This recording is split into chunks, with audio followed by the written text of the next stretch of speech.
Hello everyone, welcome welcome welcome. तो बेटा आज की क्लास में हम पढ़ने वाले हैं बेटा डायरेक्टर वाला पार्ट। एग्जैक्टली सही सुना, डायरेक्टर वाला पार्ट आज हम कंटिन्यू करने वाले हैं, जिसमें आज हम कवर करेंगे इसके इंट्रो के बारे में और बात करेंगे इसकी रेस्पॉन्सिबिलिटीज के बारे में प्लस प्लस प्लस, और इसके अलावा कुछ एडिशन पॉइंट रहेगा दैट इज कॉल्ड क्वालिफिकेशन के बारे में बात करने वाले हैं। तो लीजिए बेटा बिना वक्त गवाए स्टार्ट करते अपनी क्लास को, बढ़ते हैं आगे। तो सुनो सुनो सुनो सर, हमारे पास में जैसे ही आपका कंटेंट चालू हुआ डायरेक्टर वाला, पहला वर्ड ये आया, याद करो, जब भी हमने अपने पास में मैनेजमेंट वर्ड को यूज किया कंपनीज में, as we all know sir कि कंपनी के अंदर, दिखाता हूं, लेट मी शो यू, थोड़ा मेंशन करते हैं, नोट्स भी बनाते हैं। सुनो सुनो सुनो, जब भी हमने अपने कंपनी वाले पार्ट के अंदर मैनेजमेंट वर्ड यूज किया या कहीं भी हमें मैनेजमेंट वाला वर्ड दिखा, तो हमने बात जानी थी स्टार्टिंग से ही कि कंपनी तो क्या होती है भाई सर, कंपनी होती है आर्टिफिशियल पर्सन। बोलो यस और नो, ये बात सही है नहीं है? हाँ सर, कि कंपनी कौन है? कंपनी आर्टिफिशियल लीगल पर्सन है सर। इसका मतलब ये हुआ कि कंपनी खुद के नाम से कॉन्ट्रैक्ट कर पा रही थी। याद आया? कंपनी आर्टिफिशियल लीगल, कंपनी खुद के नाम से कॉन्ट्रैक्ट कर पा रही थी, लेकिन when it comes to the management of company, तो वहां पर मैनेजमेंट रोल के अंदर नाम आया किसका? डायरेक्टर, या जिसे हम बोलते हैं बोर्ड, या इसी को बोलते हैं बोर्ड ऑफ डायरेक्टर्स। तीन नाम है, याद रखना। कौन तीन नाम थे सर? पहला नाम था हमारे पास में क्या? मैनेजमेंट कहूं तुझे, मैनेजमेंट कहूं या बोलूं बोर्ड, या मैं कहूं तुझे बोर्ड ऑफ डायरेक्टर्स। तो ये बोर्ड ऑफ डायरेक्टर्स जो बेसिकली जिन्हें शेयर होल्डर्स अपॉइंट करते हैं। अगर आपको याद दिलाऊं कहां पढ़ा था हम लोगों ने, हमने जब कंपनी के फीचर्स किए थे वहीं पर एक वर्ड आया था मैनेजमेंट वाला फीचर, याद है? तो वहीं पर सीखा था भाई साहब कि क्या कंपनी के मैनेजमेंट का मतलब कंपनी के बोर्ड ऑफ डायरेक्टर जिन्हें शेयर होल्डर्स ने अपॉइंट किया होता है। रिमेंबर, याद है? वो लोग जो स्पेशलाइज अपनी फील्ड के अंदर, याद है? लेकिन when it comes to the proper word, हमें अगर पढ़ना पड़े कि डायरेक्टर के बारे में बताओ, इनकी रेस्पॉन्सिबिलिटीज के बारे में बताओ, इनके रोल के बारे में बताओ, इनकी क्वालिफिकेशन क्या है, इनका रिमूवल का प्रोसीजर क्या है, इनका अपॉइंटमेंट का पैटर्न क्या है, वो सारी बातें एक अलग कंटेंट में मेंशन होती हैं। तो आपके एग्जामिनेशन पॉइंट से, आपके सिलेबस के पॉइंट से सबसे ज्यादा इंपॉर्टेंट कंटेंट है, ध्यान रखना। सबसे ज्यादा एग्जाम में इसके ऊपर क्वेश्चन मिलेगा ही मिलेगा, डैम श्योर मिलेगा बेटा, ध्यान रखना। तो व्हाट्स दैट रेस्पॉन्सिबिलिटीज, आज हम पढ़ने वाले हैं रेस्पॉन्सिबिलिटी के बारे में। आज हम बात करने वाले हैं qualification and disqualification. That means कौन डायरेक्टर बन सकता है, कौन डायरेक्टर नहीं बन सकता। मतलब तुम में कौन कौन सी ऐसी क्वालिटीज होनी चाहिए जो तुम्हें डायरेक्टर बना पाएंगे, और कौन सी ऐसी नहीं होनी चाहिए जिससे तुम डायरेक्टर नहीं बन पाओगे। तो लीजिएगा आज इसी पे स्टार्ट करते हैं। स्टार्टिंग से हम कर रहे हैं, हमारे पास में डायरेक्टर के मीनिंग से स्टार्ट करते हैं। लिसन टू मी, आओ बात करते हैं। सर पहला वर्ड आया हमारे पास में, सबसे पहले आया मीनिंग ऑफ डायरेक्टर। क्या बोला भाई? मीनिंग ऑफ डायरेक्टर के अंदर बात करते हैं। तो मीनिंग के बारे में section number 2 sub section 34, repeat कर रहा हूं, section number 2 sub section 34 of the company act 13 define करता है डायरेक्टर का मीनिंग को। तो नॉर्मली वर्ड तो हमने सीख लिया ना कि भाई डायरेक्टर का मतलब क्या है, बोर्ड ऑफ डायरेक्टर बोलते हैं, या we can say the board, remember. लेकिन किसने अपॉइंट किया? इनको अपॉइंट किया शेयर होल्डर्स ने। इनकी ड्यूटी कौन बताएगा? इनकी ड्यूटी बताएंगे बेटा आर्टिकल्स ऑफ एसोसिएशन। तो ये सारी चीजें, इनमें हर लाइन में क्वेश्चन छिपा हुआ है। आओ बात करते हैं। तो पहला वर्ड है एज पर दी सेक्शन, जो सेक्शन की डेफिनेशन कहती है कि डायरेक्टर का मतलब क्या होता है। बोला director appointed to the board of the company. भाई वो पर्सन जिसे बोर्ड में इंक्लूड किया जाएगा, दैट मीन्स जिसे बोर्ड में इंक्लूड किया जाएगा। सर लेकिन कौन कर रहा है? क्या नाम आया था? क्या नाम आया था? नाम आया था शेयर होल्डर्स। मतलब वो लोग जिन्हें मैनेजमेंट का काम दिया जा रहा है, और इन्हें अपॉइंट कौन कर रहा है? शेयर होल्डर अपॉइंट कर रहे हैं इन द जनरल मीटिंग। याद रखना क्या बोल रहा हूं, जनरल मीटिंग के अंदर इनको प्रपोज किया जाएगा, इन्हें अपॉइंट किया जाएगा, और अगर ये बोर्ड के अंदर इंक्लूड कर लिए जाते हैं, that means all those person will be termed as director. Number 1, ये है definition as per this section definition. ठीक है, आगे आता हूं। द नेक्स्ट वन इज, सुनो सुनो सुनो, अगले बात पे आते हैं। अब कुछ बातें आती हैं कि सर एग्जाम में अगर क्वेश्चन आया कि सर क्या डायरेक्टर एजेंट्स होते हैं, नंबर 2 क्या वो ट्रस्टी होते हैं, तो बात आपको पता नहीं ट्रस्टी वाला आंसर कब होगा, एजेंट वाला आंसर कब होगा। रिपीट कर रहा हूं, अब एक बात बताओ, समझना, कंपनी क्या है? Artificial person. रिमेंबर, कंपनी के बिहाफ पर काम कौन कर रहे हैं? कंपनी का मैनेजमेंट कौन डील कर रहे हैं? Sir directors. रिमेंबर, तो डायरेक्टर कौन कहलाएगा बेटा? सोचो, क्या किसी के बिहाफ पर काम करने वाले पर्सन को हम क्या बोलते थे? सर डायरेक्टर बोलते थे। याद है ये बात? भूले तो नहीं हो? तो कहने का मतलब मुझे बताओ, अगर क्वेश्चन ने पूछा कि बताओ भैया क्या कंपनी के जो बोर्ड ऑफ डायरेक्टर्स होते हैं वो एजेंट्स होते हैं? आंसर इज यस, वो एजेंट होते हैं। When it comes to the operational part of the company, repeat कर रहा हूं, when it comes to the operational part of the company, that is company के ऑपरेशंस को डील करने के लिए, कंपनी के डे टू डे एक्टिविटीज को डील करने के टाइम पे डायरेक्टर को हम क्या काउंट करते हैं, टाइम ऑफ ऑपरेशन क्या बोलते हैं, एजेंट ट्रीट करते हैं, और यही इनका सबसे प्राइमरी ऑब्जेक्टिव होता है, सबसे प्राइमरी नेम होता है। तो पहली बात याद रखना, एजेंट वर्ड तभी हम मेंशन करेंगे जब कंपनीज के ऑपरेशंस की, कंपनी के डे टू डे एक्टिविटीज की बात हो रही होगी। नंबर टू, दूसरा पार्ट बताओ भैया, क्या ये कंपनी के ट्रस्टी भी होते हैं? क्वेश्चन पूछ रहा हूं। क्वेश्चन नंबर 1 क्या बना? क्वेश्चन नंबर 1 बना एजेंट है, आंसर इज यस। कब? ऑपरेशन के पार्ट में। नंबर 2, क्वेश्चन में अगर बोला क्या ट्रस्टी कहलाएंगे, आंसर इज यस। ट्रस्टी मतलब, अब यहां पे समझना आंसर, दो बातें बोलते हैं, ट्रस्टी बेनिफिशियरी, ये आपने रिलेशन सुना होगा। But my question is, company के लिए जितनी भी असेट्स हैं, कंपनी की जितनी भी प्रॉपर्टी हैं, उन्हें परचेज करना, उनके रिगार्डिंग डिसीजंस लेना, वो सारे काम कर रहे हैं ना, तो कहीं ना कहीं उन सबको मेंटेन करने का काम भी कौन कर रहे हैं? ये डायरेक्टर ही कर रहे होते हैं। तो can you please tell me guys, क्या बोल सकता हूं, in respect of properties and assets, in respect of properties and assets, ये कौन कहलाते हैं? ये कहलाते हैं बेटा ट्रस्टीज। ध्यान रखना, क्वेश्चन नंबर 2 बना हमारे पास यहां से। क्वेश्चन नंबर 1 क्या था? एजेंट। नंबर 2 क्या बना? Trustee. That means sir, companies की प्रॉपर्टी और एसेट्स के रिगार्डिंग जब भी डायरेक्टर का नाम आएगा, ये कंपनी के ट्रस्टी के रूप में प्रेजेंट होते हैं, ट्रस्टी के रूप में प्रेजेंट होते हैं। तो एजेंट भी होते हैं और ट्रस्टी भी होते हैं, और मैनेजमेंट तो है ही बेटा हमारे पास में। तीनों बात क्लियर हो गई? आगे बढ़ू, आगे आते हैं, जहां भी कोई डाउट लगे भेज देना मुझे, ठीक है? आगे आते हैं, हालांकि कोई डाउट बचेगा नहीं हमारे पास में। नेक्स्ट पॉइंट पे आते हैं। अब मुझे एक बात बताओ, क्वेश्चन नंबर 3 की बात करता हूं। क्वेश्चन नंबर 3, ये जो डायरेक्टर जिनको हम नाम से बोल रहे हैं, क्या इन्हें कुछ और नाम से बुलाया जाता है, या कोई कंपनी चाहे? मेरा क्वेश्चन सुनना फिर रीडिंग करना, समझ में पूरा डिटेल में आ जाएगा। जवाब दो बेटा, क्या कंपनीज के अंदर जो भी मैनेजमेंट वाला पार्ट डील किया जा रहा है, क्या हमेशा इन्हें डायरेक्टर वर्ड ही नाम दिया जाएगा, या इनका कोई और नाम भी हो सकता है, या इनका कोई और नाम भी हो सकता है? आंसर इज यस सर, इन्हें गवर्निंग मेंबर्स भी कहा जाता है। गवर्निंग मतलब जो डिसीजन लेने की पार्ट रखते हैं, लेकिन कब कब? ध्यान रखना, अगर आर्टिकल्स ऑफ एसोसिएशन कहते हैं तो, मतलब कंपनी के आर्टिकल्स ऑफ एसोसिएशन में अगर इनका कोई और नाम मेंशन किया गया तो इन्हें उस नाम से बोला जाएगा। लेकिन अगर कोई नाम मेंशन नहीं है, आर्टिकल्स ने डिफाइन नहीं किया है, always remember these are simply termed as director. इन्हें सिंपली क्या बोलेंगे? इनको बोलेंगे बेटे डायरेक्टर्स कहा जाएगा। बोलो, याद रहेगा। तो वर्ड यहां पर निकल के आया कि आर्टिकल्स मतलब क्या बोलेंगे, जनरली याद है ना, आर्टिकल बोले तो आर्टिकल्स ऑफ एसोसिएशन। तो अगर ए ऑफ द कंपनी चाहे तो इन्हें डायरेक्टर को नाम दे सकते हैं, किससे? As a governors, member of governing council, the board of management, इन नाम से इन्हें पुकारा जा सकता है, बोला जा सकता है। लेकिन ओनली कब? अगर आर्टिकल्स ऑफ एसोसिएशन डिफाइन करते हैं, डेजिग्नेट करते हैं इस नाम को, अदरवाइज कुछ भी मेंशन नहीं होगा, हम इन्हें क्या बोलते हैं? सिंपली डायरेक्टर्स कहते हैं। बोलो, याद रहेगा। तो कहने का मतलब, क्वेश्चन नंबर 3 पूछा, क्या इनके कोई और नाम भी होते हैं? आंसर इज यस सर, इनके नाम होते हैं, लेकिन आर्टिकल्स से मेंशन के तब होते हैं। आगे आऊं, तीनों बात क्लियर हो गई, आगे बढ़ सकते हैं। नेक्स्ट पे आता हूं बेटा, लीजिए आगे अगला पॉइंट। सर सुनना, similarly in the case of association or body registered as companies, मतलब I'm talking about specifically in section 8 companies, याद है ना, those companies, कौन सी कंपनी बेटा? कंपनीज रजिस्टर्ड, कौन सी? For charitable objects, licensing company बोलते हैं उनको, रिमेंबर एनपीओ, याद है? तो ऐसी कंपनी जिन्हें चैरिटेबल ऑब्जेक्ट्स के लिए बनाया गया, लाइसेंसिंग कंपनी को बोलते हैं, लाइसेंस की लेने की रिक्वायरमेंट होती है, नॉन प्रॉफिट के लिए काम करती हैं, याद आया सर? वहां पर डिविडेंड डिक्लेयर नहीं होता। तो ऐसी कंपनीज हम पढ़ चुके हैं डिटेल के अंदर। तो जवाब दो, क्या सेक्शन 8 कंपनी के अंदर इनको डायरेक्टर कहा जाएगा? मेरा क्वेश्चन ये बताओ, सोचो ध्यान से, सेक्शन 8 कंपनीज में क्या इनका नाम डायरेक्टर होगा? सोचो सर, बात कर लेते हैं, चलो आओ देखते हैं। कह रहा सेक्शन 8 कंपनीज के अंदर मेंबर ऑफ एग्जीक्यूटिव कमिटी या governing body are directors. Basically वो सारे लोग, वो लोग जो कि क्या है, जो एग्जीक्यूशन में काम करते हैं, एग्जीक्यूशन कमिटी का पार्ट बनते हैं, या जो गवर्न कर रहे हैं, दैट मींस जो डिसीजन मेकिंग करते हैं। क्या बोला? जो डिसीजन मेकिंग करते हैं, उन लोगों को एक्चुअली होते डायरेक्टर्स ही हैं, लेकिन वहां पर इनको इस नाम से पुकारा नहीं जाता है, वो मेंबर ट्रीट होते हैं या गवर्निंग मेंबर ट्रीट होते हैं, याद रखना। मतलब सेक्शन 8 कंपनीज के अंदर we are not using the word directors, याद रहेगी बात, क्लियर रहेगा, समझ में आया क्या बोला? आगे आते हैं, अगला प्रोविजन कौन सा? सुनो, अब एक वर्ड आता है हमारे पास में, पूछा गया कि भैया सेक्शन नंबर 2 सब सेक्शन 59 में एक वर्ड है ऑफिसर, किसे कहोगे? What is, who is termed as officer? Director clear हो गया, समझ में आया।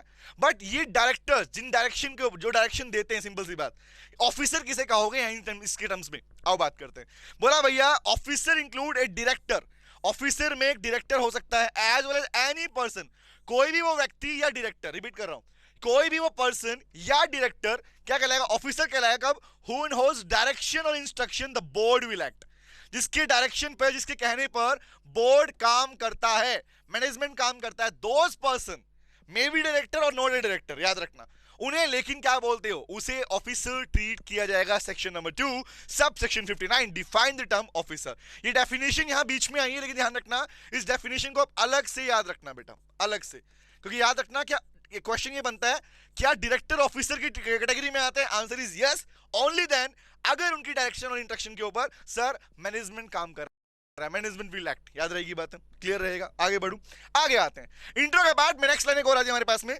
Section number 149। सेक्शन नंबर 149 सुनना ध्यान से क्या बोल रहा हूं। सेक्शन नंबर 149 क्या कहता है? एक बात बताओ, पूछता हूं आप लोगों से, क्या कोई बॉडी कॉर्पोरेट, क्या कोई बॉडी कॉर्पोरेट, बॉडी कॉर्पोरेट का मीनिंग हम पहले सीख चुके हैं, structure, A business structure which is incorporated under act, remember. तो क्या कोई बॉडी कॉर्पोरेट डायरेक्टर बन सकता है, या हमेशा इंडिविजुअल ही रहेगा? एमसीक्यू क्वेश्चन आता है इसके ऊपर, एमसीक्यू वाला क्वेश्चन। टेल मी, क्या कोई बॉडी कॉर्पोरेट या कोई एसोसिएशन और पर्सन कभी डायरेक्टर कहला सकती है? क्या उसे डायरेक्टर के रूप में अपॉइंट कर सकते हो? Answer is no, no no no, नहीं बेटा। याद रखना, ऑलवेज रिमेंबर, डायरेक्टर बोले तो इंडिविजुअल, इंडिविजुअल ही, ओनली इंडिविजुअल ही डायरेक्टर बन सकते हैं। कोई बॉडी कॉर्पोरेट या एसोसिएशन ऑफ पर्सन को आप डायरेक्टर नहीं कह सकते, याद रहेगा। तो क्वेश्चन नंबर नेक्स्ट क्या आया? क्वेश्चन नंबर 4 लेता हूं, कौन सा? कह रहा sir only an individual can be appointed A director, सिर्फ इंडिविजुअल पर्सन ही डायरेक्टर कहला सकता है। लेकिन कभी ध्यान रखना, ना तो कोई बॉडी कॉर्पोरेट, ना ही कोई एसोसिएशन, ना ही कोई पार्टनरशिप फॉर्म, उसे आप डायरेक्टर के रूप में अपॉइंट नहीं कर सकते। याद रखना, इस पे स्पेसिफिकली अगर बोलूं तो एमसीक्यू क्वेश्चन फ्रेम किया जा सकता है, बोलो याद रहेगा। तो ये था बेटा इंट्रो वाला पार्ट, इसमें कोई डाउट रहे तो प्लीज मुझे पूछ लेना बेटा। चले आगे बढ़े, यहां तक क्लियर है। अब मैं आऊंगा डायरेक्टर्स की रेस्पॉन्सिबिलिटी वाले पार्ट के ऊपर, कि जब डायरेक्टर की रोल रेस्पॉन्सिबिलिटी की बात आएगी, आप एज ने नोटिस किया होगा डायरेक्टर वाले पार्ट के अंदर उसके अपॉइंटमेंट के बारे में, रेस्पॉन्सिबिलिटी के बारे में, क्वालिफिकेशन के बारे में, डिस्क्वालिफिकेशन के बारे में, उसके रेजिग्नेशन के बारे में, उसके रेम्यूनरेशन के बारे में बातें आने वाली है। तो आपको हर एक एस्पेक्ट को याद रखना है, समझ कर एक क्वेश्चन फ्रेमिंग होता है वहां पे हमारे पास में। चले आगे बढ़े, नेक्स्ट पे आऊं, आइए तो स्टार्ट करते हैं, मूव करते हैं नेक्स्ट पार्ट की ओर। अगला पार्ट कौन सा? The next one is, sir बोला है रेस्पॉन्सिबिलिटी या role and duty of director. अब एक बात बताओ, प्रैक्टिकली सोचना ध्यान से, रट्टा नहीं मारेंगे, समझ के पढ़ते हैं, लोगों को समझ के पढ़ेंगे हम लोग। बताओ मुझे एक बात बताओ, बेसिक सी बात बताना, डायरेक्टर्स को बोर्ड ऑफ डायरेक्टर्स की कैटेगरी में काउंट किया गया, बीओडी कहा गया, यही वो लोग हैं जो डिसीजन लेते हैं। तो जवाब दो, क्या जब डिसीजन मेकिंग पावर आपके हाथ में है तो क्या तुम्हारी कोई रेस्पॉन्सिबिलिटी नहीं है? क्या सर है? कंपनी के रिगार्डिंग तुम्हारी रेस्पॉन्सिबिलिटी क्या बनती होंगी, सोच के देखो। आओ बात करते हैं, देखो ध्यान से, वन बाय वन आपको इनकी रेस्पॉन्सिबिलिटीज पढ़नी है, यही इनकी ड्यूटी होती है। प्रैक्टिकली अगर बोलूं मैं, जब ड्यूटी वर्ड लिख दिया गया, that simply means they are obliged to follow. जब ये वर्ड कहीं लिखा जाता है ना बेटा कि ड्यूटी बनती है, ड्यूटी मींस आपकी ऑब्लिगेशन है, वहां पर दायित्व बन गया। If you are having that power to make decision, then it is your duty, it is your accountability, कि वहां पर आपको जवाबदेही भी होना पड़ता है। डिसीजन मेकिंग आपके पास में, याद आया क्या बोलो? याद करो पिछले पार्ट में इंडोर मैनेजमेंट, अल्ट्रा वायरस, याद आया? तो लिफ्टिंग ऑफ कॉर्पोरेट वेल्थ, तो वहां पर क्या था भाई? At the end operational work में you are termed as agent, आप उसके बिहाफ पे काम कर रहे हो, तो लायबिलिटी भी आपकी बनती थी। आओ सीखते हैं कि क्या रिस्पॉन्सिबिलिटी और क्या ड्यूटी आपके एक्ट ने डायरेक्टर को दी है, समझते हैं। नंबर 1 पहला आता है मेरे लाल, कौन सा? पढ़ना ध्यान से, कुछ ड्यूटी लायबिलिटी कौन कौन सी। नंबर 1 पे आता हूं, सेक्शन नंबर 166 में बताया गया, याद रखना, section number 166 define the term responsibility and duty वाला पार्ट। नंबर 1 पहला कौन सा है? ए director of a company shall act in accordance with the articles. अब बात सुनो, ऊपर ये वर्ड आ चुका है कि आर्टिकल्स ही है जहां पर इनकी ड्यूटी मेंशन होगी। अब बात समझना, आर्टिकल्स ऑफ एसोसिएशन ना सिर्फ डायरेक्टर के बारे में बताता है, बल्कि उनकी रिस्पॉन्सिबिलिटी और ड्यूटी के बारे में बताता है। तो पहला वर्ड क्या है? डायरेक्टर की पहली रिस्पॉन्सिबिलिटी है कि जो आर्टिकल्स ऑफ एसोसिएशन में उनकी रिस्पॉन्सिबिलिटी मेंशन की गई है, उनकी ड्यूटी मेंशन की गई है, उसी के अकॉर्डिंग वो काम करें, उसी के अकॉर्डिंग वो काम करें। याद रखना नंबर 1 पहला पॉइंट, बोलो क्लियर रहेगा। तो मतलब एज पर आर्टिकल, मतलब as per articles of association उन्हें काम करना होता है, नंबर 1। नंबर 2, बताना मुझे, क्या कंपनी के गुड फेथ में काम नहीं करोगे? क्या बताओ, क्या कंपनी के भले के लिए काम नहीं करोगे? That means if your decisions are your for personal motive, tell me, क्या कोई डायरेक्टर कोई सीक्रेट प्रॉफिट कमाना चाहे, कोई पर्सनल बेनिफिट देख के काम कर रहा हो, अलाउड है क्या? सोचो, क्या ये बोलोगे हाँ पर्सनल प्रॉफिट कमाना तो कहीं ना कहीं रिस्पॉन्सिबिलिटी बनती है? Answer is no guys. Always in good faith of the company, always for the benefit of the company, always for the benefit of stakeholder of the company. याद रहेगी बात क्या बोला? तो नंबर 2 क्या पहला गया, आर्टिकल्स के अकॉर्डिंग काम करना होता है। नंबर 2 क्या है, बोला कंपनी के गुड फैक्ट में काम करना होता है, to promote the object of the business, चाहे वो कंपनी के ऑब्जेक्ट्स, जो जिस पर्टिकुलर ऑब्जेक्ट क्लोज के लिए कंपनी बनाई गई। ऑब्जेक्ट का मतलब क्या है बेटा? ऑब्जेक्ट का मतलब हुआ object close, that means for the objective जिसके लिए कंपनी को इनकॉर्पोरेट किया गया, उसको प्रमोट करने के लिए। Number 2, for the benefit of the company, company के बेनिफिट के लिए, और the best interest of the stakeholder of the company, वो सारे लोग जिन्होंने तुम्हारी कंपनी पे भरोसा किया, उन सबके बेनिफिट को सोचकर काम करना आपकी ड्यूटी बनती है, आपकी ड्यूटी बनती है। इसीलिए जब डायरेक्टर डिसीजन मेकिंग करते हैं बेटा, वो इन सब फैक्टर्स को कंसीडर करते हैं, और कंसीडर करना चाहिए as per the responsibility and duty of as a director. बोलो याद रहेगा। आ गया हूं नेक्स्ट पे, आया बेटा बताना, director company shall exercise duty with due and reasonable care and skill. बताओ मुझे, अब मुझे बताओ, व्हाइल मेकिंग द डिसीजन, एक बात क्वेश्चन पूछ रहा हूं, रिप्लाई करना, जब आप डिसीजन लेते हो तो क्या आपको पार्शियल होना पड़ता है, या कोई डायरेक्टर को रिकमेंड करोगे कि हाँ पार्शियल हो जाओ, या अपनी स्किल को, अपनी डिलीजेंस को, अपनी नॉलेज को यूज करके, अपनी नॉलेज को यूज करके आप इंडिपेंडेंट जजमेंट लोगे? बताओ। तो क्या इंडिपेंडेंट मतलब क्या किसी पे डिपेंडेंट हो गया? नहीं भैया, आपको सभी के स्टेक होल्डर्स के, कंपनी के बेनिफिट के बारे में सोच के ही डिसीजन मेकिंग करना होता है। इसीलिए आपका डिसीजन क्या होता है? इंडिपेंडेंट डिसीजन कहलाता है। मतलब वहां पर जजमेंट क्या होगी? Your judgement can never be partial, I can use the word never be partial. आप भेदभाव नहीं कर सकते। कि एग्जांपल मान लो, आपकी कंपनी में आपके रिलेटिव्स काम कर रहे हैं, है ना, आपके फैमिली मेंबर काम कर रहे हैं, तो क्या वहां पर पार्शियल हो जाओगे? Answer is no. लोग कहता है भाई, being a director it is your duty that you have to make decision independently, that means without thinking about your personal gain, your personal profit, आपको सोचना ही नहीं है। तो बात क्या निकल के आई भाई? अपना रीजनेबल और ड्यू आपके पास में डिलीजेंस को यूज करके, अपनी नॉलेज को यूज करके आपको कंपनी के बेनिफिट के लिए डिसीजन लेने, ना कि किसी पर्सनल मोटिव के लिए। बोले याद आ गए? आगे बढ़ू, नेक्स्ट पे आते हैं गाइस। अगला प्रोविजन, जहां क्वेश्चन इंपोर्टेंट होगा बता दूंगा कहां से इंपोर्टेंट हमारे पास में। अगले पार्ट पे आता हूं, सुनो सुनो सुनो। A director of a company shall not involve in a situation जो डायरेक्टली या इनडायरेक्टली कंफ्लिक्ट क्रिएट करे। मतलब अब बात समझना, अक्सर बच्चे कंफ्यूज होते हैं कंफ्लिक्ट में और डिस्प्यूट में। डिस्प्यूट का मीनिंग झगड़ा होता है बेटा, और कंफ्लिक्ट का मीनिंग विरोध होता है।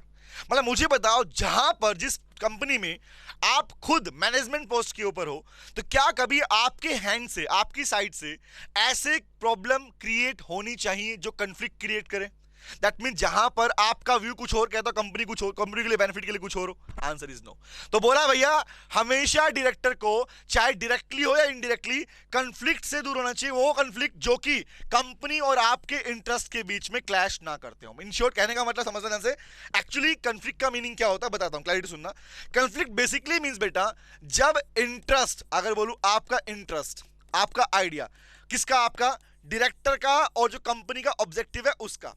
तो कंपनी के ऑब्जेक्टिव और डायरेक्टर का पर्सनल जो इंटरेस्ट है, अगर वहां पे, जहां पे क्लैश नहीं करता, जहां मैच नहीं करता, उसे कंफ्लिक्ट बोलते हैं। रिपीट कर रहा, while the ideas, while the interest of two persons is not clashing, that point is termed as conflict बोलते हैं उसको। विरोध, हिंदी बोलते हैं विरोधाभास, विरोध होता है। रिमेंबर कि आप अपोज करोगे, आप लड़ नहीं रहे हो, आप अपोज कर रहे हो। तो आप ऐसी पोस्ट पे नहीं हो भाई कि आप कंपनी के साथ में कंफ्लिक्ट क्रिएट करो।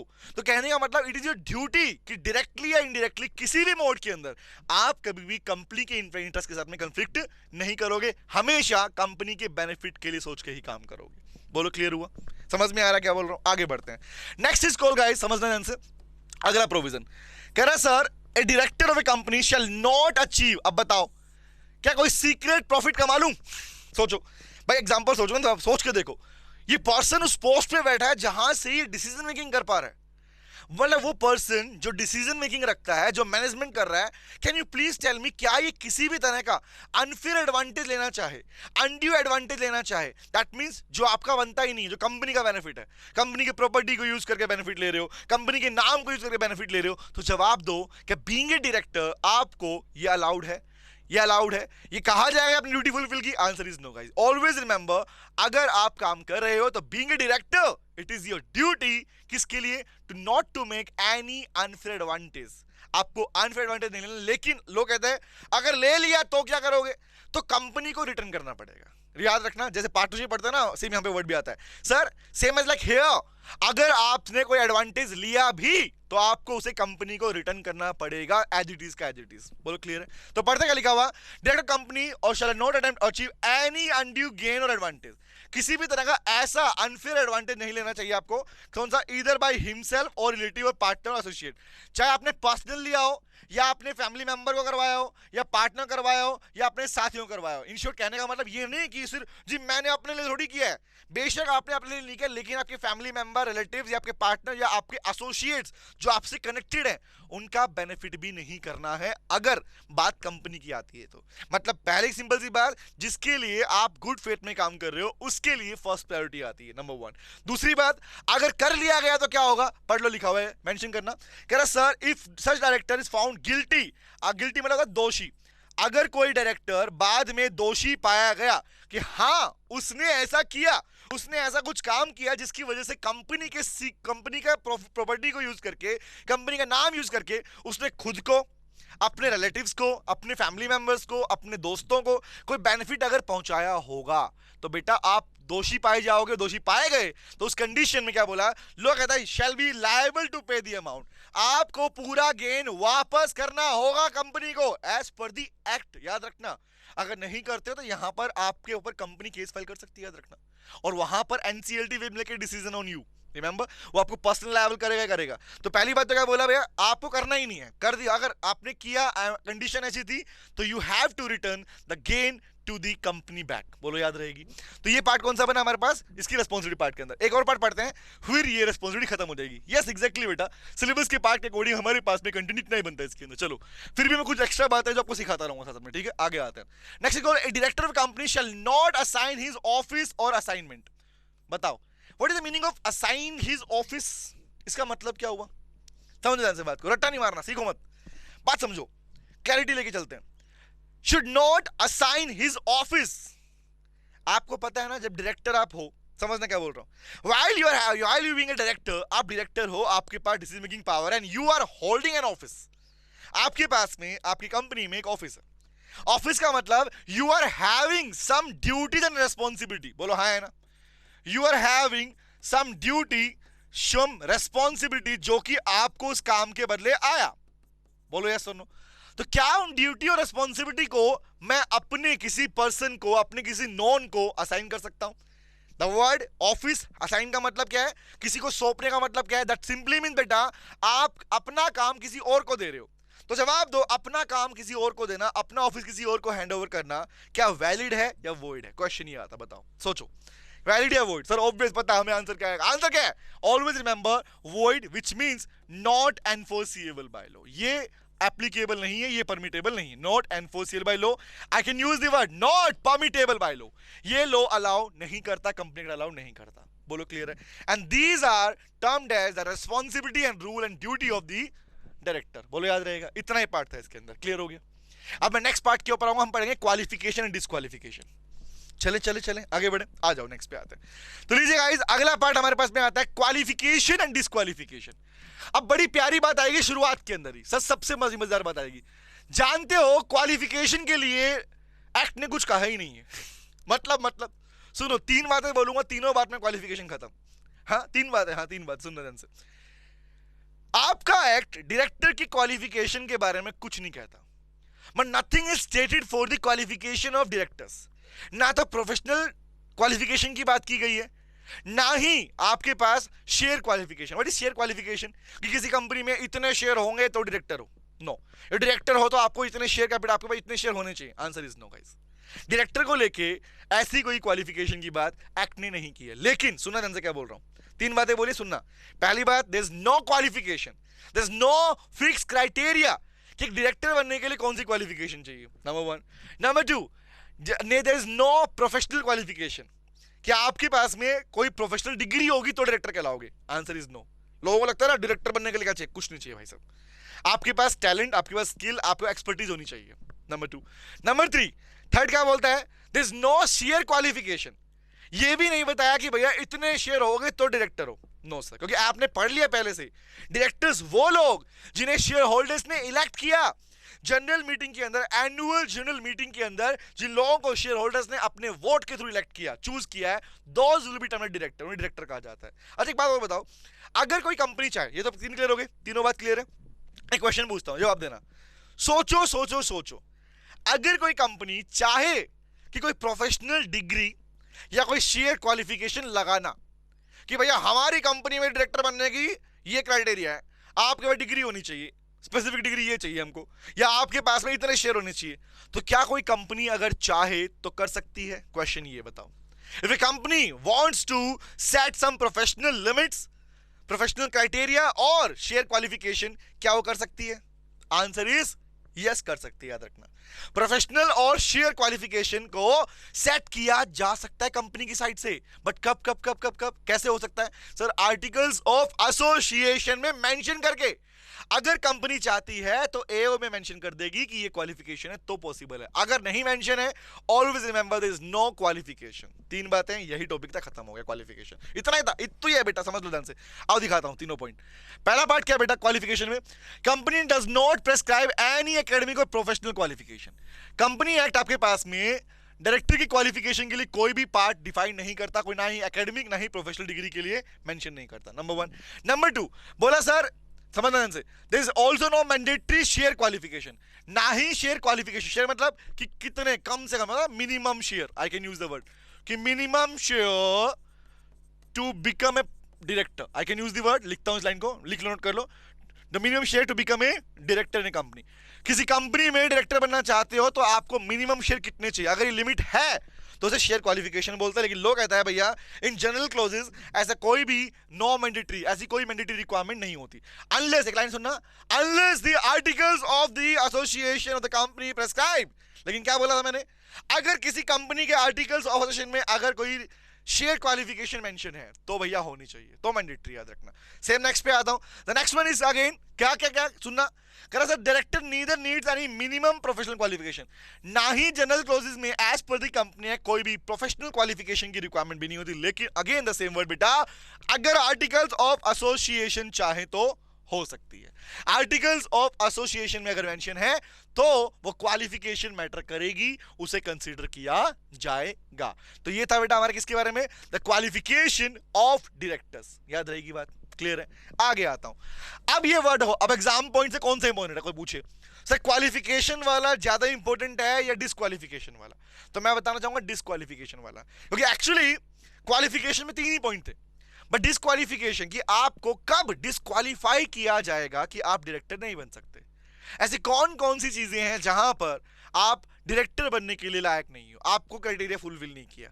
नॉर्मल एक बात बताओ, अगर मान लो लास्ट ईयर मुझे जेल हो गई थी, बताओ सोचो, मुझे किसी कॉन्फ्लिक्ट के चलते, मुझे किसी क्रिमिनल ऑफेंस के चलते जेल हो चुकी थी, बताओ क्या एक ऐसे पर्सन को डायरेक्टर बनाओगे? नहीं सर। कुछ बात याद दिलाऊं, समझते हैं। याद करो जब हमने इनकॉर्पोरेशन ऑफ कंपनी वाला पार्ट पढ़ा था, हमने जब कंपनी के इनकॉर्पोरेशन वाला पार्ट पढ़ा था, वहां पर कंपनी के स्टेप्स ऑफ इनकॉर्पोरेशन के अंदर हमने एक लाइन लिखी थी, बताऊं कौन सी? हमने लिखा था declaration made by the directors, the first directors, उन्हें डिक्लेरेशन देना पड़ता है, they have not been convicted, कि उन्हें दोषी पाया नहीं गया इन द प्रीवियस 5 years, पिछले 5 सालों के अंदर, इन द फॉर्मेशन, प्रमोशन और मैनेजमेंट ऑफ ए कंपनी, कि आप अगर किसी कंपनी में पहले काम कर चुके हो, वहां की फॉर्मेशन में, प्रमोशन में या मैनेजमेंट में आप पिछले 5 सालों में दोषी पाए नहीं गए, इस बात का एफिडेविट के ऊपर, कोर्ट एफिडेविट के ऊपर, लिखित में, रिटन पार्ट में आपको डिक्लेरेशन देना पड़ता था। बोलो याद आया बात? तो सेम मुझे बताओ, अगर कोई ऐसा पर्सन डायरेक्टर बनना चाहता है, बनाओगे क्या उसको? बनाओगे उसको? नहीं सर, नॉट अलाउड। तो ऐसी कुछ बातें हैं बेटा जिन्हें हमें पढ़ना है कौन सी, डिस्क्वालिफिकेशन वाले पार्ट के अंदर, और इनके सारे प्रोविजन आपको याद होने चाहिए। आओ मैं याद करवा देता हूं। चलो नंबर 1 पे आता हूं। तो पहला प्रोविजन कौन सा, सुनो सुनो सुनो, बात आई डिस्क्वालिफिकेशन की तो टॉपिक बन गया इंपॉर्टेंट मेरे लाल, सुनना ध्यान से। तो पहला वाला डिस्क्वालिफिकेशन के पार्ट में आता है सेक्शन नंबर 164 सब सेक्शन 1। सुनना, सेक्शन नंबर 164 सब सेक्शन 1 बताता है डिस्क्वालिफिकेशन के बारे में कि किन किन लोगों को, कोई भी पर्सन कब डिस्क्वालिफाइड किया जाएगा इस डायरेक्टर बनने वाली कैटेगरी से। समझते हैं पहला पॉइंट। नंबर 1 समझना, कह रहा है provide a person shall not be eligible for the appointment as a director, कि एक पर्सन को कब डायरेक्टर बनने के लिए एलिजिबल माना नहीं जाएगा, दैट मींस उसे डायरेक्टर नहीं बनाया जाएगा। पहला प्रोविजन पढ़ते हैं। सबसे पहला आता है मेरे लाल कौन सा, he is of unsound mind. बताओ मुझे, अगर कोई पर्सन अनसाउंड माइंड का है, ये मीनिंग वही है मेरे लाल, भूलना मत, ये मीनिंग वही है जो आपने फ्री कंसेंट वाले पार्ट में पढ़ा था, सॉरी कैपेसिटी वाले पार्ट में पढ़ा था, याद आया कि आप अगर माइनर हो बन जाओगे डायरेक्टर। नो, आप अनसाउंड माइंड का मतलब क्या है, while you are not capable of making decisions, you can not understand the terms and condition, you can not make rational judgement upon his interest, अपने फायदे पे नहीं समझ सकते, आप कॉन्ट्रैक्ट के टर्म्स कंडीशन नहीं समझ सकते। तो एज पर दैट अगर किसी कोर्ट ने, सुनना, अगर किसी कंपिटेंट कोर्ट ने आपको अनसाउंड माइंड का डिक्लेयर किया, अनसाउंड माइंड का डिक्लेयर, नंबर 1 याद रखना, अनसाउंड माइंड का डिक्लेयर किया है तो डायरेक्टर नहीं बन सकते। नंबर 2 सर, अगर आपको इंसॉल्वेंट अनडिस्चार्ज हो, मतलब आपको अभी तक आप इंसॉल्वेंट हो गए थे, सुनना क्या बोल रहा हूं, what is the meaning of undischarged insolvent, इसका मतलब क्या होता है, या सिर्फ इंसॉल्वेंट वर्ड नहीं लिखा, यहां वर्ड लिखा है अनडिस्चार्ज इंसॉल्वेंट। इसका मतलब हो सकता है आप इंसॉल्वेंट डिक्लेयर किए गए, एग्जांपल विजय माल्या की बात करता हूं, उन्हें कोर्ट ने इंसॉल्वेंट डिक्लेयर कर दिया था, तो क्या अभी तक वो सारी लायबिलिटी पे कर पाया, नहीं कर पाया। तो जब तक वो अपनी सारी लायबिलिटी अर्लियर डेट पे नहीं कर देगा सारे के सारे, उसे अनडिस्चार्ज कहा जाएगा। डिस्चार्ज मतलब फ्री, नॉट फ्री। आप अगर इंसॉल्वेंसी से फ्री नहीं हो, आपको ऊपर अभी भी इंसॉल्वेंसी के चार्ज लगे हुए हैं, that means you can not become a director of A company, आप डायरेक्टर नहीं बन सकते। नंबर 2 याद रहेगी बात बेटा, क्लियर है, अनडिस्चार्ज इंसॉल्वेंट। थर्ड पे आता हूं, यू आर एडजुडिकेटेड एज इंसॉल्वेंट। अब बताओ, किसी पर्सन को अभी अभी ताजा फ्रेश क्या किया गया, इंसॉल्वेंट डिक्लेयर किया गया, वर्ड याद है ना, the word adjudicated, it means the order of adjudication, याद है ना, भूले तो नहीं हो, क्या बोलते हैं, the order of insolvency। अगर आपको इंसॉल्वेंट डिक्लेयर किया गया और अभी तक आपकी एप्लीकेशन पेंडिंग है, अभी तक आपकी एप्लीकेशन पेंडिंग है, दैट मींस अभी तक आपको निर्दोष साबित नहीं किया, आपको अनडिस्चार्ज नहीं किया गया, डिस्चार्ज नहीं किया गया। Now please tell me, if a person जो डायरेक्टर बनने के लिए आया है और अगर वो इंसॉल्वेंट डिक्लेयर किया जा चुका है, तो क्या उसे डायरेक्टर मानोगे, ये क्या उसे डायरेक्टर ट्रीट करोगे? Answer is no guys, that person will not become a director of the company. Number 1 clear हो गया। थर्ड आगे आता हूं, बताओ अगर कोई दोषी पाया गया तो, याद है कन्विक्ट का मतलब होता है दोषी, अगर किसी पर्सन को दोषी करार दिया गया किसी कोर्ट की साइड से, कन्विक्टेड बाय कोर्ट, किसी भी ऑफेंस में, ऐसा नहीं कोई ऑफेंस, किसी भी ऑफेंस में, स्पेसिफिकली ऑफेंस कौन से, किसी कंपनी के रिगार्डिंग बात कर रहे हैं, अगर किसी भी ऑफेंस के अंदर आपको किसी कोर्ट की साइड से दोषी करार दिया गया है, वेदर इन्वॉल्विंग मॉरल टर्पिट्यूड या फिर अदरवाइज, एग्जांपल नैतिक रूप से आपने कोई नुकसान पहुंचाया, नॉर्मली बोलते हैं आपने कोई नुकसान पहुंचाया, कोई जोखिम पहुंचाया, तो बताओ मुझे, अगर आप सोसाइटी के वेलफेयर के लिए काम नहीं कर रहे थे, आप ऐसी कुछ एक्टिविटीज में इन्वॉल्व थे जो कि आपके बिजनेस के लिए अच्छी नहीं थी या आपकी इमेज के लिए अच्छी नहीं थी, या आपने सोशल बेसिस के ऊपर नुकसान पहुंचाया, ऐसी एक्टिविटी में इन्वॉल्व थे, नाउ प्लीज टेल मी, उन्हें बोलते हैं मॉरल टर्पिट्यूड बोलते हैं। अब मुझे बताओ, अगर दोषी पाए गए थे, दोषी पाए गए थे, तो जवाब दो बेटा, क्या तुम डायरेक्टर बनने के लायक हो? क्या तुम्हें क्वालिफाई किया जाएगा डायरेक्टर, या नो? आंसर इज बताओ, क्या आप डायरेक्टर बनने के लायक हो या नहीं हो, being a director or no? Tell me, बताओ, टेल मी, सोचो। No sir, if you are have been convicted by the court, अगर कोर्ट ने आपको दोषी करार दिया है, तो in that case always remember, you will not become a director of the company, आप डायरेक्टर नहीं बन सकते, याद रहेगा। और सुन लो, स्पेसिफिकली इस प्रोविजन को और डिफाइन किया गया कि कितने टाइम तक, तो एक बात तो मैं आपको बोली थी कि भैया अगर बोल सुना सेंटेंस, अगर आपको जेल हो गई, बताओ, दोषी करार दिए गए, पहले दोषी मिले, जेल हो गई, और जेल में कितनी, नॉट लेस देन 6 मंथ्स, ये भूलना मत, this is important provision, it is very very very very very important guys, याद रखना। अगर अगर अगर कम से कम 6 महीने की जेल निकल के आए, है ना, कैदी बने थे तुम, समझ रहे हो, जेल की रोटी खा के आए 6 महीने की, अगर 6 महीने कम से कम जेल में रह के आए हो, तो याद रखना अगले 5 साल तक, अगले 5 साल तक आप अगर आप डायरेक्टर नहीं बन सकते। रिपीट कर रहा हूं, अगर किसी ऑफेंस में दोषी पाए गए थे और अगर आपको 6 महीने की जेल हुई थी, कम से कम, नॉट लेस देन 6 मंथ, 6 महीने कम से कम जेल हुई थी, तो अगले 5 साल तक you will not be eligible to become a director. इसलिए याद करो, जब इनकॉर्पोरेशन लिखा था वहां मेंशन किया था कि पिछले 5 सालों में कन्विक्टेड नहीं होने चाहिए, इसलिए वर्ड यहीं से आया था बेटा। बोलो क्लियर हो गया, समझ में आ गया? अच्छा एक बात और सुनना, अब जवाब दो मुझे, एक पॉइंट यहां पे और निकल के आता है स्पेसिफिक, ये था 5 साल की बात। कह रहा अब मुझे इसी प्रोविजन के ऊपर एक एडिशनल प्रोविजन है, इसी पे एडिशनल प्रोविजन क्या कहता है, सुनना ध्यान से। कह रहा if a person has been convicted of any offence, अगर कोई प्रोविजन, कोई ऑफेंस में कन्विक्ट दोषी पाया गया था और उसे जेल, सेंटेंस में जेल हुई थी, उसे इंप्रिजनमेंट हुई थी, रिमेंबर, कह रहा sir for a period of 7 years और मोर, 7 साल या उससे ज्यादा। दो केस समझना, पहला केस क्या बोल रहा है मेलाल, सुनना ध्यान से बात को, 6 महीने की जेल हुई तो अगले 5 साल तक डायरेक्टर नहीं हो।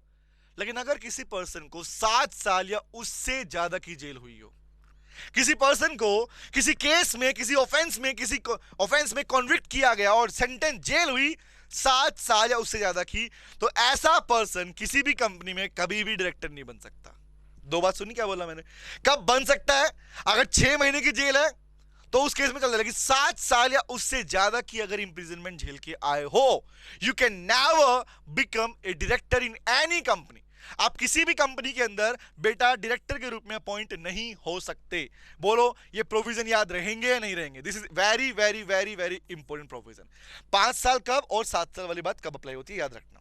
बोलो क्लियर है, समझ में आ गया? ओके चलो आगे बढ़ते हैं, नेक्स्ट इज कॉल, इसी में आगे बढ़ते हैं, अभी डिस्क्वालिफिकेशन चल रहा है पूरा पूरा पार्ट, ठीक है? आओ सुनो सुनो सुनो सुनो, कह रहे ऑर्डर डिस्क्वालिफाइंग। अब बताओ किसी स्पेसिफिक कोर्ट ने, ट्रिब्यूनल मतलब एनसीएलटी ने, किसी कोर्ट ने, एनसीएलटी ने आपको आपके किसी काम के लिए, किसी ऑफेंस के लिए अगर डिस्क्वालीफाई कर दिया किसी भी ग्राउंड, देखो कोर्ट के पास तो पावर है बेटा, एनसीएलटी में लाइन भी लिखते हैं, व्हेन एनसीएलटी फील्स फिट, जब भी कोर्ट को लगेगा वो आपको डिस्क्वालीफाई कर सकती है।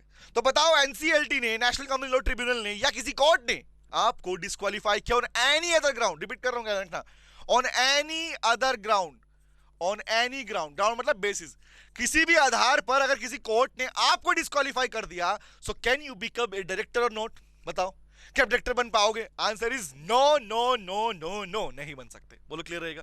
आगे आते हैं, नेक्स्ट पे आते हैं बेटे, कह रहा ही has not paid any calls in respect of the share. अब बताओ आप डायरेक्टर थे, आप जानते हैं ना, पढ़ा था हम लोगों ने, ए director can be A share holder in A company, गलत तो नहीं याद है ना, भूल लाइन याद है ना? डायरेक्टर चाहे तो किसी कंपनी का शेयर होल्डर भी बन सकता है, बस जिस कंपनी में तुम शेयर होल्डर थे, अगर तुमने वहां पर जो कॉल्स का पेमेंट होता है शेयर के ऊपर, आपने कॉल्स का पेमेंट नहीं दिया, रिमेंबर वेदर अलोन या जॉइंटली, अकेले लिया था किसी साथ लिया था, कब, and 6 months have been elapsed, अगर 6 महीनों तक पेमेंट नहीं किया, रिपीट कर रहा हूं, अगर बीइंग ए डायरेक्टर, आप डायरेक्टर बनना चाह रहे हो, लेकिन अगर आप किसी कंपनी में शेयर होल्डर थे और आपने वहां के शेयर की कॉल्स का पेमेंट नहीं दिया और 6 महीने बीत चुके हैं, 6 महीने तक पेमेंट नहीं दिया, याद रखना यू विल बी डिस्क्वालीफाइड। आप उस दिन से लेके याद रखना आप डिस्क्वालीफाइड कहलाओगे, आप डायरेक्टर बनने के लायक नहीं हो। जब खुद ही पेमेंट नहीं दे रहे भाई, तुम कहां डायरेक्टर बन पाओगे? डिस्क्वालीफाई किया गया, याद रहेगी बात, क्लियर? आगे आते हैं, next is he has not been convicted. ये दोबारा पॉइंट आ गया, कौन सा? सेम पॉइंट है, ऑफेंस वाला पार्ट। अगर आपको दोषी करार दिया गया किसी ऑफेंस में, ऑफेंस कौन सा है? ऊपर था आपके पास में आईपीसी की बात कर, नीचे पढ़ना ध्यान से, ऑफेंस कौन था? With other party transaction. अगर आप मैं बोलूं other party transaction, section number 188, सुनना स्पेसिफिक बोल रहा समझाऊंगा। व्हाट इज सेक्शन नंबर 188 बेटा? सुनना ध्यान से, लिखा हुआ मैंने, negligence causing danger to human life, health, safety, causing riot. सोचो आप किसी कंपनी में दंगा करवाने में इन्वॉल्व थे, राइट में दंगा करवा रहे थे, आपने ऐसा कोई काम किया था जो आपकी नेग्लिजेंस, सुनो ध्यान से, आपकी नेग्लिजेंस या आपकी इग्नोरेंस की वजह से पहले ऐसा कुछ काम हो चुका है जिसकी वजह से वहां के लोगों की लाइफ को खतरा हो गया, ह्यूमन लाइफ को खतरा हो चुका था, डेंजर टू हेल्थ, सेफ्टी। तो ध्यान रखना इन दैट केसेस, ऐसे केसेस के अंदर जहां पर ऐसी जगह पर आप कन्विक्टेड पाए गए हो, सेक्शन नंबर 188, सेक्शन ऑफ 188 के under, that is called danger to human life, safety, health या राइट करवाने के कारण में, तो ऐसे केसेस के अंदर भी आपको क्या किया गया है? आपको डिस्क्वालीफाई किया गया बेटा, आपको डिस्क्वालीफाई किया गया। लेकिन ध्यान रखना कब के लिए बोला? For the previous 5 years, for the previous, पिछले 5 सालों में, याद रखना 5 साल कब काउंट करोगे, पिछले 5 सालों में अगर ऐसे सेक्शन 188 के अंदर आप काउंट अप हो, कन्विक्टेड पाए गए हो, you will not be termed as director, आप डायरेक्टर नहीं बन सकते। बोलो क्लियर रहेगा? यहां तक समझ में आया? कोई दिक्कत इसमें बेटा? आगे बढ़ू, नेक्स्ट पे आते हैं। कुछ प्रोविजन और है इसके अंदर, सुनो सुनो सुनो सुनो ध्यान से बात को। अगला provision, he has not complied with section 3 of 152. Section 188 talks about the negligence causing danger to the human life. Section 152 section 3 is talking about define the appointment of director should be made in general meeting. अब मुझे बताओ, general meeting के through, यहां पे 2 बात सीखना, समझना ध्यान से बात को। डायरेक्टर की अपॉइंटमेंट का प्रोसीजर कहता है भाई कि आपका अपॉइंटमेंट शेयर होल्डर्स ने किया है और डायरेक्टर ने, और कहां पे हुआ है? जनरल मीटिंग के अंदर हुआ है। लेकिन सोचो किसी डायरेक्टर का अगर अपॉइंटमेंट जनरल मीटिंग के अंदर नहीं हुआ, आर्टिकल्स ऑफ एसोसिएशन मेंशन नहीं कर रहे उस बात को, ना ही उन्होंने लिखा और ना ही आपका एजीएम में आपका अपॉइंटमेंट हुआ, तो बेटा your appointment will be disqualified. ऐसी केसेस में आपको अपॉइंट नहीं किया जा सकता विदाउट पासिंग रेजोल्यूशन। रिपीट कर रहा हूं, without passing resolution general meeting अगर अपॉइंटमेंट हो रहा है, दैट विल बी डिस्क्वालिफाइड। आप डिस्क्वालिफाइड हो, आप क्वालिफाइड नहीं माने जाओगे। नेक्स्ट पे आता हूं, कह रहा sir he has not complied with provision of section 165। Section number 165(1) ये कहता है बेटा कि कोई पर्सन 20 से ज्यादा कंपनी में डायरेक्टर नहीं रह सकता।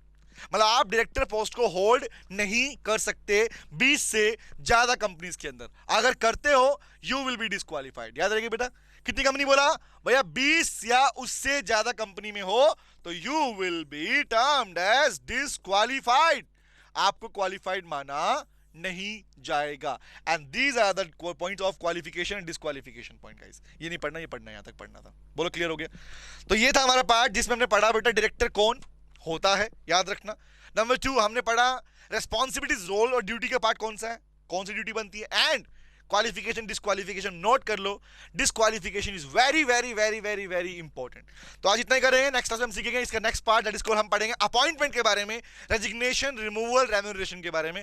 तो सी द नेक्स्ट क्लास, तब तक के लिए गाना जगाओ और जाओ, कौन सा? बाय बाय और टाटा, सी यू अगेन, कल फिर मिलेंगे तेरे मेरे नैन। बाय बेटा, बाय, टेक केयर। हेलो बच्चों, कैसे हैं आप? मैं CA संतोष कुमार। मैंने और मेरी टीम ने डिसाइड किया कि जो क्वालिटी एजुकेशन मैं और मेरी टीम एक पर्टिकुलर एरिया में प्रोवाइड कर रहे हैं, उसको पूरे देश में क्यों न फैलाया जाए at the reasonable cost, under the brand name of COC education private limited. मेरे बच्चों, इस सक्सेस को हमने पाया, कॉमर्स के स्टूडेंट्स किसी भी कोर्स के हो, वो पूरे ऑल ओवर इंडिया में बैठ के हमारे कोर्सेज से बेनिफिट ले रहे हैं या ले चुके हैं। हमें जो दूसरों से अलग करता है वो है हमारा डेली डाउट सेशन। हमारा जो एकेडमिक इंस्ट्रक्टर टीम है, आपके कॉन्टिन्यूस आपके ग्रोथ पे वो नजर बनाए रखता है और आपको कॉन्टिन्यूस बेसिस पे मोटिवेट करना आपको स्टडी के लिए। मेरे बच्चों, कुछ रिव्यूज पूरे ऑल ओवर इंडिया से आए हैं, मैं चाहता हूं कि वो आपसे शेयर करूं। Hello, my name is Anshika and I'm doing CA Intermediate. Ayaz from Bihar, student of COC since class 11th and now in contact. I have purchased my CMA Intermediate classes from COC Education. Hi everybody, this is Rahul. I am currently pursuing the CMA finals. मैंने YouTube पर पहली बार संतोष sir का class देखा, उनके पढ़ाने का तरीका मुझे बहुत ही पसंद आया। Very thankful to Santosh sir. He is really a very nice teacher. अगर मैं संतोष सर के टीचिंग स्टाइल के बारे में बात करूँ तो आपको महसूस ही नहीं होगा कि आप वीडियो क्लासेस में बैठो, आप लाइव क्लासेस में बैठो। Santosh sir has cleared all my doubts and he gives a very तगड़ा concept over accountancy. Thanks to COC, my concepts are pretty clear, my doubts get clear right away, and I'm even able to score a good mark. इसलिए मैं संतोष sir का दिल से thank you so much कहना चाहता हूँ। आइए आप भी हमारे साथ ज्वाइन करें और सक्सेस के पाथ पे आप भी हमारे साथ अपने सपनों को पूरा करें। थैंक यू बच्चों।